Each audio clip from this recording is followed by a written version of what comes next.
Olá, gente, eu sou a Thaís e eu vou estar trazendo para vocês assuntos relacionados ao meio ambiente. É importante sabermos definir o que é isso. E de acordo com a nossa Política Nacional de Meio Ambiente, é um conjunto de condições, leis, influências e interações de ordem física, química e biológica que permite, abriga e rege a vida em todas as suas formas. Só nesse pedacinho a gente já consegue ter uma noção de sua importância. Também é interessante a gente saber diferenciar o que é preservar, o que é conservar, qual a diferença. Preservação é quando a gente mantém uma determinada área intocável. O ser humano ele não pode fazer nenhum tipo de alteração. Nenhuma pedrinha pode ser retirada de lá. Enquanto que na conservação, o ser humano poderá fazer uso daquele meio, porém de maneira sustentável. Ou seja, haverão regras e haverão limites. A preservação do meio ambiente não só é importante para nós, seres humanos, como para todos aqueles seres que habitam na Terra. Até porque todos nós dependemos dele diretamente. Nós precisamos de água para beber, nós precisamos nos alimentar, nós precisamos respirar, enfim. E para exemplificar as consequências do uso desregrado dos nossos recursos naturais, eu trouxe aqui algumas notícias. Não sei se todos sabem, mas se hoje estamos vivendo uma pandemia, é em decorrência do uso desequilibrado de nossa natureza, como através do desmatamento, consumo de animais silvestres, as queimadas, tudo isso contribui e facilita para o surgimento de pandemias. Aqui encontramos notícias em relação ao desmatamento, mudanças climáticas, resíduos sólidos, a pecuária. Em relação à extinção das abelhas, uma curiosidade: de acordo com a Embrapa, as abelhas são responsáveis por 85% da polinização de plantas agrícolas. Ou seja, se ocorrer a sua extinção, haverá um colapso enorme na cadeia alimentar e, consequentemente, diretamente nas nossas vidas. E também é importante definirmos alguns conceitos dos que encontramos na nossa Política Nacional de Meio Ambiente. A degradação da qualidade ambiental é quando há uma alteração a diversas características do meio ambiente.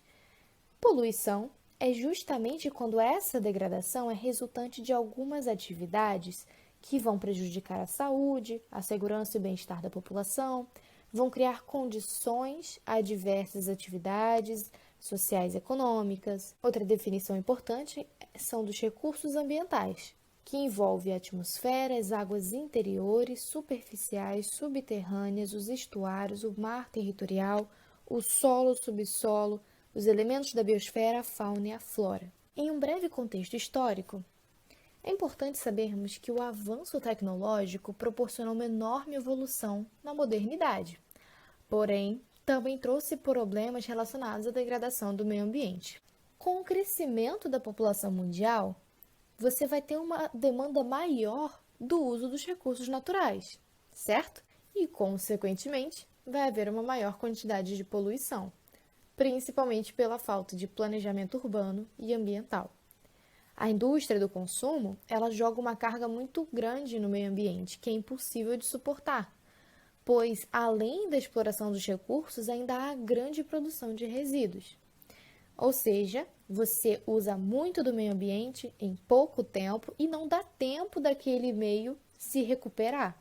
E com o avanço das atividades de exploração, ocorreu uma mudança na segurança e normas de trabalho das empresas, devido a esses riscos ambientais, porém, ainda assim, mesmo você utilizando toda a tecnologia disponível, ainda há falhas nessas operações e podem causar graves acidentes e contaminações.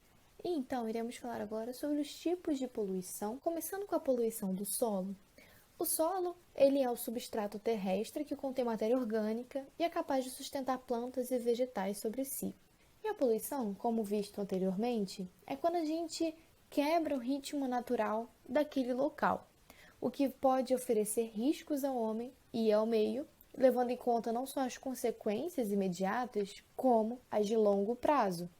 A qualidade do solo é super importante para que se mantenha um equilíbrio biológico, tanto de plantas como de animais, da água e do ar. E essa qualidade pode ser prejudicada. Para isso, há um controle da poluição de acordo com a legislação ambiental e vai ser definido por padrões e indicadores de qualidade. Como, por exemplo, no ar, podemos calcular através das concentrações de dióxido de nitrogênio, monóxido de carbono, dióxido de enxofre, entre outros. Na água, utilizamos concentrações de oxigênio, o pH e a temperatura, e no solo temos taxa de erosão, ciclagem de nutrientes, fertilidades, entre outros indicadores. Os solos, eles atuam como um filtro, e eles têm capacidade de depurar grande parte das impurezas que são depositadas. Porém, tem um limite. Quando há um acúmulo de poluentes, sejam eles atmosféricos, seja o uso de agrotóxicos, resíduos, faz com que a qualidade desse meio seja alterada, pois estará passando do limite que ele é capaz de suportar. Temos aqui alguns exemplos de poluentes, começando pelos vazamentos. No caso de um vazamento de tanque, o solo, as águas subterrâneas, o ar, são atingidos por hidrocarbonetos, derivados do petróleo, sendo estes extremamente tóxicos. As áreas contaminadas sofrem muitos danos. Essas contaminações podem vir de locais que armazenam essas substâncias, por exemplo, como oleodutos, tubulações de transporte, de esgoto e efluentes.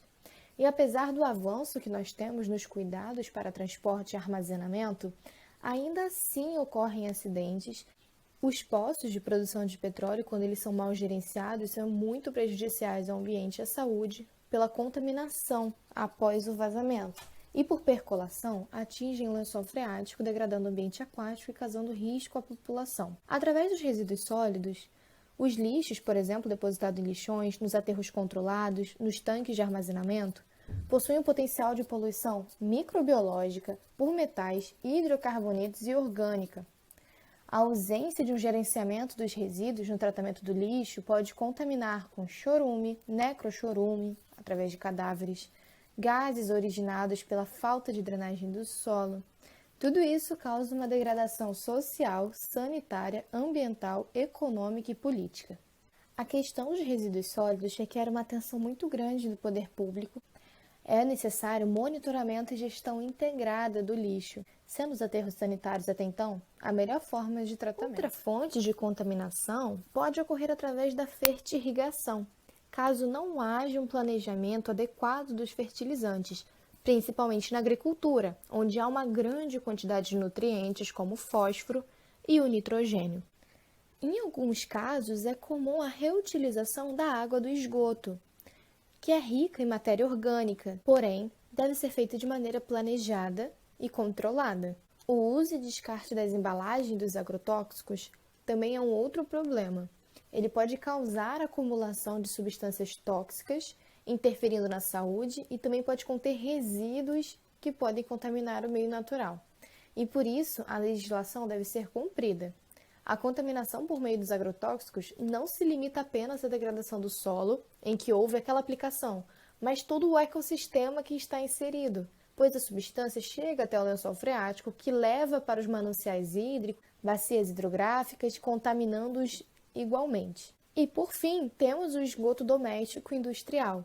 Quando não há o tratamento correto do esgoto, o seu lançamento ou uso de algumas técnicas, como lagoas de estabilização, causam a poluição por disseminar impurezas tanto para a água superficial quanto subterrânea. É importante ressaltar que os impactos podem ser tão profundos que alteram sistemas dos quais populações tradicionais dependem diretamente para viver e obter sua fonte de renda. Então, além de eles perderem a sua tradição, eles também vão estar perdendo sua identidade e sua história. Hoje em dia, a gente não pode dizer que exista solo perfeitamente não contaminados. Por quê?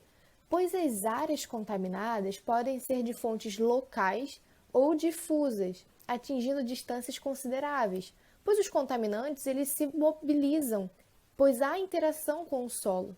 Então, a gente não pode dizer que existem áreas protegidas livres de contaminação.